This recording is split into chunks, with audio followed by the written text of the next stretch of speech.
국내 코로나19 확산이 새로운 국면을 맞고 있습니다. 방역망 환자가 잇따라 발생하고 있고 특정 지역을 중심으로 감염 사례자가 빠르게 늘고 있습니다. 현재 경계 단계인 감염병 위기 경보 수준이 적절한지 살펴보고요. 감염 전파 상황에 따른 일상 속 바이러스 예방 방법까지 전문가와 얘기 나눠보도록 하겠습니다. 네, 유병욱 순천향대 서울병원 가정의학과 교수 모셨습니다. 안녕하십니까? 네, 안녕하세요. 하루 이틀 사이에 코로나19의 상황이 정말 급변하고 있는 것 같습니다. 일단 31번째 확진자가 이른바 슈퍼 전파자로 이제 얘기가 되면서 신천지 교회에서 사실 지금 수십 명, 정확히 숫자도 지금 헷갈릴 정도로 감염 환자가 늘고 있고 지금 청도를 방문해서 대남병원에서 또 120여 명을 또 조사하고 있다라는 얘기도 들어왔습니다. 이 31번째 환자 왜 이렇게 돌아다니게 이렇게 전파가 심하게 되도록 좀 이렇게 방치했을까? 방치가 맞는 표현인지 모르겠습니다만 좀 그런 생각이 듭니다. 우선 슈퍼 전파자라는 표현보다는 슈퍼 전파라는 표현이 더 옳은 표현으로 되어 있습니다. 네. 슈퍼 전파자라고 하면 어떤 개인의 그런 책임이 될 텐데 네. 현재는 본인이 환자인지 모르는 상태로 많이 이렇게 전파한 슈퍼 전파의 상태에 네, 의도성은 없었습니다. 그렇죠. 원인을 갖고 있는데 사실 지금 마스크를 잘 착용해 주세요. 손을 잘 씻으세요. 불필요한 모임에 가지 마세요라고 하는 그런 일반적인 공고가 있는데 한 2, 3일 전까지만 해도 전문가분들이 2차 확산이 위험이 되니 주의가 필요하다. 사실 지난 주말에도 마스크를 쓰고 그다음에 공공장소를 피하려고 했는데 주말이 지나면서 조금씩 늘어지는 부분이 있었습니다. 전반적으로. 물론 계속 잘하시는 분도 계셨지만. 그래서 이런 본인이 어떤 상태에 노출됐거나 최근에 또 해외를 갔다 오지 않았어도 또 밀접 접촉한 분이 아니어도 발열 증상을 보이거나 또는 호흡기 증상을 보이는 분이 있으면은 바로 선별진료소 가서 검사를 받으시오라고 이렇게 바뀌어 있거든요. 네. 근데 그러한 지침을 무시하고 본인의 활동 영역을 넓혔기 때문에 선의의 다수의 피해자가 발생했다고 생각합니다. 네, 지금 보면은 대구 경북 지역 같은 경우에는 밤 사이에 30명, 지금 조금 전에 발표된 내용까지 하면 5명이 더 추가가 됐거든요. 근데 한 명의 어쨌든 확진 환자에게서 이런 식으로까지 빠르게 전파가 될 수 있는 건지가 궁금합니다. 우선 이 전파력에 대해서는 우리가 사스 코로나 바이러스나 메르스 코로나 바이러스 그리고 지금 코로나19를 이렇게 비교한 것이 있는데요. 사실 사스만큼 전염력은 강하고 메르스만큼 치사율이 높진 않다라고 하는 게 현재까지 연구 결과거든요. 예. 우리가 그 메르스 때 2015년에 그런 결과를 생각을 해보면 맨 처음에 이제 본인은 잘 몰랐지만 경기 남부 지역을 다니시고 경기 남부 지역의 의원들 2군데 다니시고 서울의 종합병원에 와서 서울 종합병원의 응급실에 있었던 분이 이제 퍼지면서 이게 확산이 됐잖아요. 병원 내 감염이 굉장히 맞습니다. 심각했죠. 근데 예. 지금도 마찬가지죠. 이 31번째 분께서 본인이 증상은 있었지만 또 병원에 가서 3번이나 확진 판정을 받으라는 말을 듣고도 본인이 그걸 이행하지 않은 상태로 많이 다니셨잖아요. 네. 그렇기 때문에 다녔던 곳, 즉 이 무증상 감염도 있지만 증상을 보일 때는 코로나 바이러스가 퍼지면서 확산이 가능하거든요. 그렇기 때문에 확산이 가능한 시기의 동선에 따라서 이런 환자들은 앞으로 더 계속 발생할 거로 예측할 수 있습니다. 네, 일단은 그 대구의 교회 신천지 교회가 수많은 감염자들이 나오면서 그리고 앞으로도 더 확산될 가능성이 아주 농후한 상황이기 때문에 대책을 어떤 식으로든 마련해야 되지 않나 이게 참 고민이 깊을 텐데 글쎄요 이 상황에서 어떤 대책들이 나올 수 있을까요? 우선은 이제 각 종교별로 이제 종교 행사가 있지 않습니까? 그 대구의 한 교구에서는 이제 미사를 이게 연기한다라고 네. 이렇게 말씀을 하셨는데 일단은 그 지금 정부에서 발표한 것처럼 네. 제한적 지역에서 지역사회 감염이 시작된 것으로 관찰된다라고 발표했고 저희도 동의를 하는데요. 그런 경우라 하면은 제한된 지역에서의 그런 모임들을 자제할 수 있도록 종교단체나 아니면 사회단체에서도 얘기하는 것이 좋습니다. 의료 관련된 학회에서도 지금 거의 모든 의료진들이 모여서 공부하거나 연구하는 학회들을 지금 연기 또는 취소하고 있었거든요. 그래서 네네. 거기에 준해서 지역사회 감염에 준한 그런 어떻게 사람들이 모이거나 또는 모여서 집회하는 것을 연기 또는 취소하시는 게 바람직하다고 생각합니다. 확산세가 약간 주춤했던 지난주만 해도 정부에서는 야외 행사에 대해서는 좀 조심은 하되 그래도 취소할 필요까지는 없다라는 가이드를 내놨는데 이제 그 부분도 좀 변화가 필요한 시기다라는 판단이신가요? 그렇습니다. 그거를 사실 뭐 정부가 잘했다 잘못했다 판단하기 전에 이 전문가분들이 그 주말 사이에 2차 확산에 대한 경계, 즉 일찍 이게 조금 누스러지고 있다라고 해서 경계를 푸는 건 안 된다라고 경고의 목소리를 많은 분들이 하셨거든요. 그렇기 때문에 지금이라도 다시 경계 수준을 높여서 가능하다고 하면은 그 불필요한 모임 또는 많은 사람들이 모여 있는 곳을 피하고 특히 제한적 지역 전파가 일어나는 곳이라고 하면 그 수준을 좀 더 높여서 권고하는 것이 맞겠습니다. 네. 중대본에서도 지금 최대한 대책을 세우고 있을 텐데 걱정되는 부분이 이전까지는 하루에 뭐 많아야 한두 명 수준이었다 보니까 동선 파악도 빠르게 됐고 감염 경로도 파악이 됐는데 이런 식으로 하루에 수십 명씩 발생을 하면은 빠르게 대처가 가능할까라는 의문점이 듭니다. 좀 걱정이 되시죠? 그럼요. 사실 이 처음에는 우리가 이 역학조사를 위한 역학조사가 좀 부족했고 네. 거기서 충원이 되면서 이제 아주 면밀하고 그다음에 전 세계적으로도 자랑할 만큼 추적이 잘 되고 있었는데요.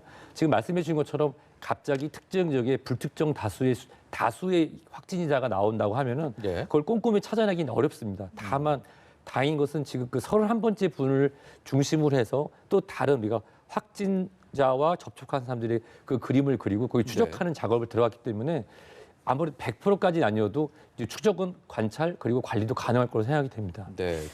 그 SK 하이닉스 같은 경우에는 지금 사원 한 명이 확진자 한 명과 밀접 접촉했다는 사실이 알려지면서 하루 만에 격리 대상을 800명을 지금 격리를 한 상태인데 이게 정부 지침보다 훨씬 선제적으로 광범위하게 대응을 한 거거든요. 이런 식의 대응까지 필요하다고 보시는지도 궁금합니다. 저는 이제 제 개인적인 사견을 전제하고 굉장히 잘했다고 생각합니다. 그 이유는 이 직장에 같이 일하신 분이 10,000명이 같이 근무를 하시는 지역입니다. 근데 이 그 한 회사에서 본인의 매출이라든지 그런 것을 감내하더라도 거기 있는 직원 또 지역 주민들을 위해서 선제적으로 현재 국가에서 하고 있는 것보다 선제적으로 더 자가 격리를 하고 자가 보고할 수 있도록 이렇게 지침을 한 것은 아주 잘한 일이라고 생각되고요. 예. 이런 부분들을 지자체나 아니면 그런 유사한 업종에서 발생했을 때 예. 선제적으로 할 수 있는 가이드라인으로 사용하는 것 제 개인적으로 지지합니다. 네. 그 31번째 확진자였던 슈퍼 전파라고 말씀하셨는데 그 예배의 그 교회에서 신천지 교회에 참석했던 인원이 한 1,000명 정도 가까이 된다고 하더라고요. 이제 뭐 다 전수 조사를 하겠다라는 입장인데 또 연락이 안 닿는 분들이 꽤 계신다고 하는데 이건 어떻게 해야 되겠습니까? 사실 이렇게 말씀드리고 싶습니다. 본인 건강도 걱정이 되시죠? 하지만 우리의 이웃 그리고 우리가 모르고 지나치는 그런 이웃들의 건강도 우리가 지켜줄 의무와 책임이 있습니다. 네. 따라서 이게 그 예전에 메르스가 2018년에도 한 분의 환자분이 발생을 했었습니다. 근데 그분이 먼저 전화를 하고 예. 인천공항에서 따로 안전한 차량으로 해서 바로 신고를 하고 했기 때문에 네. 확산이 안 되고 거기서 마무리가 됐었거든요. 지금 일단은 이러한 상황에 본인이 노출됐다고 하면은 연락이 안 되는 게 아니라 본인이 스스로 밝히시고 선별진료소로 가셔서 검사를 받으시고 등록을 하시는 것도 우리 국민의 한 사람으로서 도리자 책임이 아닐까 생각됩니다. 네. 그것을 추적하는 것도 중요하지만 본인이 그 장소에 있었고 노출의 가능성이 있다고 하면은 그걸 숨기기보다도 그걸 선별진료소에 가셔서 검사를 받아 본인도 안심하시고 네. 또 본인의 어떤 증상에 따라서 따로 국가에서 마련한 그런 치료나 처리를 받으시는 게 더 좋을 거라 생각됩니다. 지금 연락이 되는 교인 가운데는 90명 정도가 증상을 보이고 있다고 하는데 잠복기까지 생각하면은 앞으로 더 큰 규모로 늘어날 것이다 이런 예측이 가능한 겁니까? 가능합니다. 하지만 일단은 이 방송도 나갔고 예. 이제 지침도 바뀌었기 때문에 우선은 일단은 그 집회에 갔다 오신 분 경우에는 자가격리 그 원칙을 지켜서 집 안에서도 마스크 쓰시고 가족과의 그 접촉도 최소화하시고 외출하지 않으면서 자가가 열을 재서 증상을 보인다고 하면 1339나 지역보건소에 연락하셔서 바로 방문해서 선별적 진료를 받으시면은 확산세를 주춤할 수 있겠지만 아마도 곧 환자 숫자는 더 늘어날 걸로 예측이 됩니다. 네. 그런데요. 이제 본인을 위해서도 이웃을 위해서도 그 의심 환자들은 검사를 받아야 될 텐데 검사도 받고 만약에 확진 판정을 받으면 또 치료도 받아야 되지 않겠습니까? 근데 이제 대구시에서 정말 비상사태다라는 표현을 할 정도로 지금 의료 상황 자체가 이렇게 예상치 못하게 이렇게 확산이 되면서 뭐 병동도 부족하고 음압병동도 부족한 상황이기 때문에 뭐 응급실도 폐쇄됐고 뭐 이런 부분들이 많이 있지 않습니까? 이렇기 때문에 참 치료받고 또 검사받고 이런 부분들도 녹록지가 않을 것 같다는 생각이 드는데요. 제가 오늘 이 자리에 나온 가장 큰 이유 중에 하나인데요. 우리나라의 응급의료 체계는 전 세계적으로 안정화돼 있습니다. 우선 응급실이 폐쇄가 됐다. 응급실을 폐쇄하는 거는 영원히 폐쇄하는 게 아니라 그곳의 소독과 그렇죠. 그다음에 방역 작용을 위해서 임시로 폐쇄를 하는 것입니다. 네. 그런 경우에는 그 지역의 다른 거점 병원 또는 다른 지역으로 응급 활용하시는데 전혀 문제가 없고요. 그리고 또 이 부분에 있어서 지금 뭐 음압병상이 부족할 수도 있겠다 예. 하는데 그것이 이제 지정 병원에 있는 음압병상이 있고 또 이 환자분에 따라서 음압병상에서 꼭 격리해야 되는 분도 있지만 1인실에서 음압병상에 준하는 관리를 할 수 있는 것도 하기 때문에 그건 국가령에 따라서 어떤 상태가 되면은 병상을 확보하는 데 크게 문제가 없습니다. 또 하나 만약에 특정한 지역에서 병상이 정말 부족한 사태가 만약에 발생한다. 중국의 우한이 그랬죠. 네. 그런다고 하면은 안전하게 이송을 해서 다른 거점에 우리 교민분들이 진천이나 아산에서 이렇게 수용 거주 도와주셨던 것처럼 그렇게도 확보가 가능하기 때문에 지금 딱 거기 뭐 갇혀 있는 게 아니잖아요. 그래서 네. 뭐 병실이 부족하다. 음악 병상이 부족한데 어쩌냐 그런 걱정은 내려놓으시고 그 다음 단계가 진행될 수 있도록 이미 프로토콜이 있다 이해하시면 좋을 것 같습니다. 실제로 본인이 좀 의심이 되거나 아니면 깨름칙한 상황인데도 응급실을 뭐 폐쇄했다가 소독을 하고 다시 열고 선별 진료소 가는데도 그렇고 괜히 갔다가 감염되는 거 아닐까 이런 걱정, 이런 높아심 때문에 오히려 주저하고 있다가 또 키우고 주변 사람들 접촉하면서 이런 사례들이 많이 있을 수 있다는 이런 말씀이시죠. 네, 그래서 좋은 아주 말씀을 해주셨는데요. 선별 진료소는 각 병원마다 이게 준비가 돼 있는데 거기서 대기할 때도 서로 접촉하지 않도록 이 의료진이 선별해주고 또 한 분 한 분 모실 때마다 방호벽이라든지 검사 장비를 다 교체를 합니다. 즉 진료하셨던 분하고 그 다음 진료할 분이 접촉할 수 있는 길을 완전히 차단된 상태로 선별 진료소가 따로 운영됩니다. 예. 선별 진료소는 병원 원 외에 있습니다. 병원 밖에 있기 때문에 병원 원내로 환자가 분이 또는 의심 환자가 들어오고 원천적으로 봉쇄가 돼 있거든요. 따라서 그 지정되어 있는 선별 보고서에 본인 증상을 보인다고 하면 먼저 전화로 상담을 하시고 가까운 선별 진료소를 소개를 받으셔서 예. 본인이 접촉을 최소화하시고 진료를 받으시는 게 가장 좋은 방법입니다. 그럼 구체적으로 내가 어떤 증상이 있을 때 1339로 먼저 연락을 해야 되는 건지 뭐 열이 나거나 기침을 한다든지 뭐 어떤 것들이 우선은 있을까요? 이게 지금 날짜별로 계속 단계가 올라가면서 많은 분들이 혼돈하실 수 있는데요. 우선은 지침이 처음 나왔을 때는 중국을 다녀온 그렇죠. 14일 이내. 네. 그랬다가 이제 범중국 또는 이제 확진 국가 뭐 싱가포르 또 일본, 한국도 포함되겠죠. 홍콩 네. 등을 방문한 지 14일. 그러다가 이제 좀 더 발전돼서 특별한 여행력이 없어도 본인이 발열, 기침의 호흡기 증상을 보이는 경우, 예. 왜냐하면 이제 지금 지역사회 감염이 제한적으로 발생했기 때문에 그런 지역에 계신 분이라고 하면은 선별 상담하시고 선별을 바로 가셔도 괜찮을 것 같습니다. 네, 대구 경북 지역 주민들 불안감 상당히 클 수밖에 없을 텐데요. 뭐 전문가들 다들 뭐 개인 위생 철저히 해야 된다 이렇게 정말 여쭤볼 때마다 이렇게 많이 강조를 하는데 이럴 때일수록 더 이런 감염 예방 수칙 더 지켜야 되겠죠. 그렇습니다. 사실 이제 방역이라고 하는 어떤 시스템이 있는데 거기서 좀 제한적인 아마 지역 전파 가능성이 지금 확인이 됐기 때문에 이럴 때일수록 개인 위생 관리가 중요한데요. 우리는 이미 경험을 했습니다. 2009년, 2010년에 H1N1 신종플루 사태 때도 네. 이것이 거의 대한민국 한반도 전역으로 바이러스가 퍼져서 네. 거의 대부분의 사람이 감염이 됐지만 그에서 우리가 면역을 이겨낸 분도 계시고 또 본인이 개인 보호나 개인 위생을 하면서 잘 이겨냈거든요. 따라서 그 원칙을 지킨다고 하면 이 코로나19 같은 경우도 충분히 이겨낼 수 있다고 생각합니다. 그 응급실 이야기를 좀 더 해보고 싶은데 너무 걱정할 필요 없다. 폐쇄되더라도 소독을 한 후에 다시 개방이 된다라고 하셨는데 어제 영남대병원 같은 경우에는 그 후에 또 의심 환자가 맞습니다. 찾아서 다시 폐쇄가 됐거든요. 근데 이런 식으로 어떤 증상이 있을 때도 응급실을 찾는 건 좀 자제해야 한다. 당분간은 이렇게 얘기를 해도 되겠습니까? 맞습니다. 사실 응급실은 응급 환자들을 위한 곳입니다. 네. 우리나라는 케이타스라고 해서 응급실에 오신 분들을 이렇게 선별하려고 아주 잘 돼 있는 시스템이 있는데요. 지금은 예외적으로 발열과 호흡기 증상을 보이는 분이 계신다면 네. 무조건 응급실 문을 열고 들어가실 게 아니라 일단은 상담을 못 받으셨다고 하면은 그 네. 응급실이나 병원 앞에 최근에 안내해 주시는 분들이 다 계십니다. 네. 그래서 발열 증상을 보이거나 하면 선별 진료소로 이동하셔서 거기서 진료를 먼저 받고 검사 결과에 따라서 원내로 들어가시는 그런 걸 지켜준다고 하면 본인뿐만 아니라 진짜 응급 환자들을 위해서도 그렇게 하시면 좋을 것 같습니다.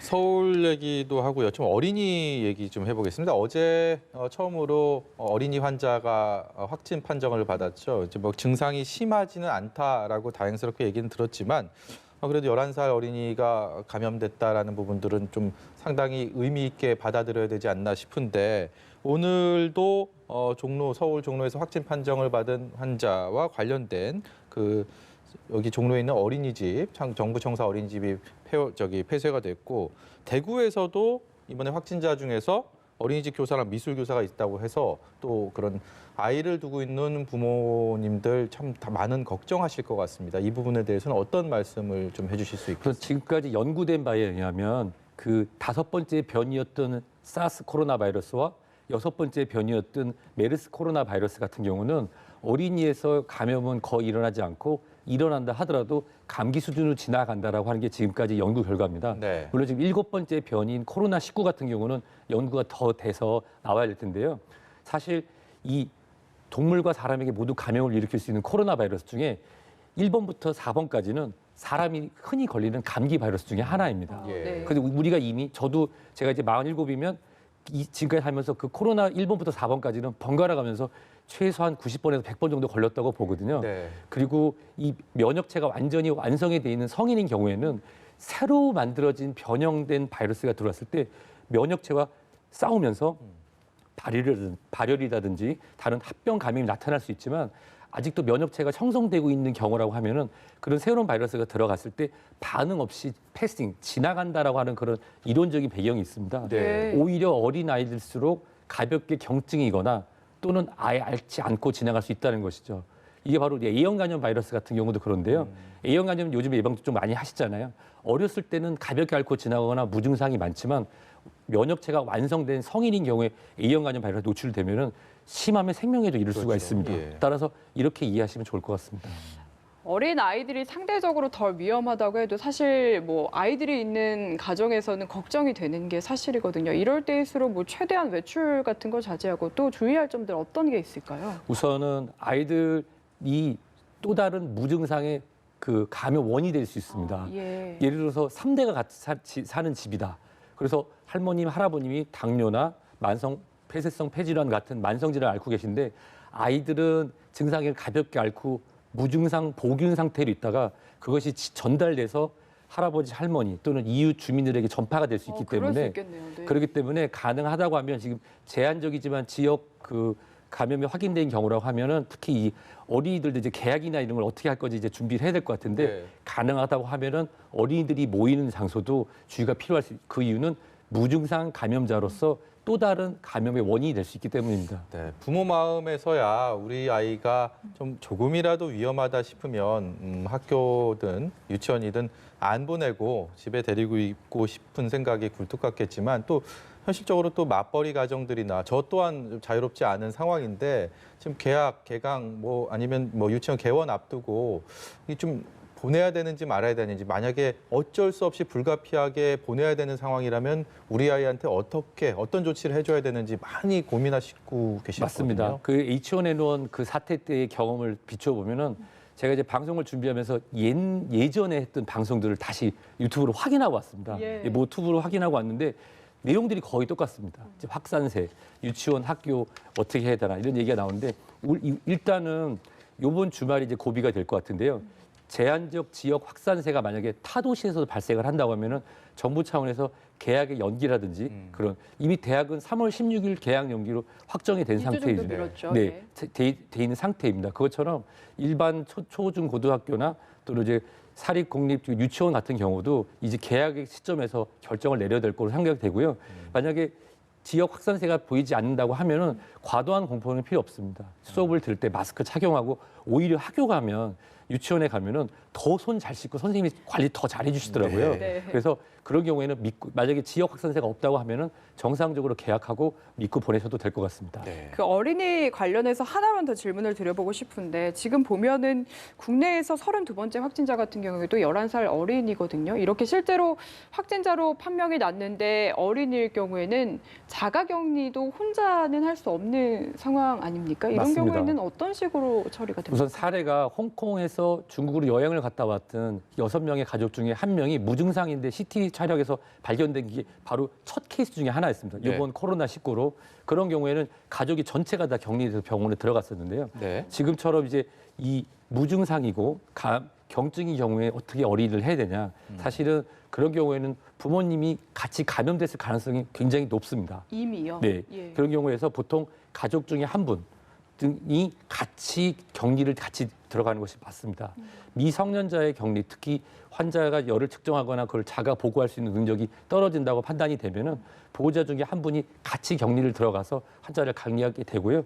증상이 심해지게 된다고 하면 당연히 입원해서 격리 치료를 받는 것이 맞습니다. 네, 오늘 국내 감염병 전문가 모임인 신종감염병 중앙임상위원회에서 기자회견이 있었는데요. 여기서 코로나19의 치사율이 인플루엔자보다는 높고 메르스보다는 낮은 듯하다라는 발표를 했습니다. 그리고 지역사회에 전파 유력하다라는 우려를 하면서 의료 체계에도 정비를 해야 된다 이런 얘기를 했거든요. 이거 뭐 좀 쉽게 알아들 수 있게 어떻게 좀 설명을 좀 부탁드릴게요. 우리나라는 이 메르스 사태를 겪으면서 많은 특히 응급의료와 의료 전달 체계를 많이 다듬어진 게 사실입니다. 예전에는 그냥 흔히 하는 말로 그냥 응급실은 문 열고 들어갈 수 있는 곳이라고 생각을 했거든요. 예. 근데 지금은 많이 바뀌었습니다. 그래서 응급의료 체계 전달에 따라서 또 하나가 뭐냐면 아프면 큰 병원, 네. 아프면 대형 병원이라고 하는 인식이 아직도 많은데요.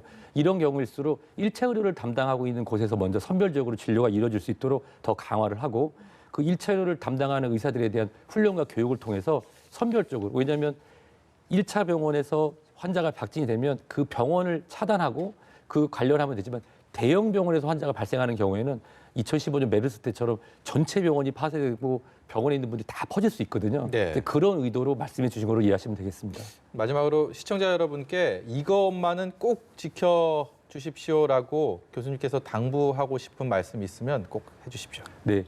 감기의 시즌입니다, 지금. 그래서 많은 분들이 혼돈하시고 또 실제로 병원에 오시는 분들 보면은 감기인데 내가 혹시 코로나가 아닐까요? 라고 오시는 분들도 있습니다. 근데 본인의 증상이 정말로 열이 나거나 콧물, 기침, 목다감 이런 호기 증상을 보인다고 하는 경우는 예전에는 뭐 여행력이나 이런 게 있었지만 여행력하고 상관없이 본인이 일단 지켜보시고 본인이 선별 진료소를 방문하시거나 아니면 상담을 받으셔서 이것이 선별 진료소를 갈 것인지 확인하고 그리고 나서 실제 병원을 방문하시고 늘 말씀드려서 너무 지루하실 수 있는데요. 네. 마스크 착용. 저도 오늘 오면서 버스 타고 오면서 마스크 착용하고요. 네. 들어오기 전에 손 다시 여기 씻고 들어왔습니다. 여기 두 분을 위해서. 네. 그래서 손 씻기 잘 하시면 이번 우리 정부가 그리고 우리 국민이 메르스 그리고 H1N1을 이겨낸 것처럼 잘 지나갈 수 있다고 믿습니다. 네, 네. 오늘 말씀 여기까지 듣도록 하겠습니다. 지금까지 유병욱 순천향대 가정의학과 교수였습니다. 고맙습니다. 네, 잘 들었습니다.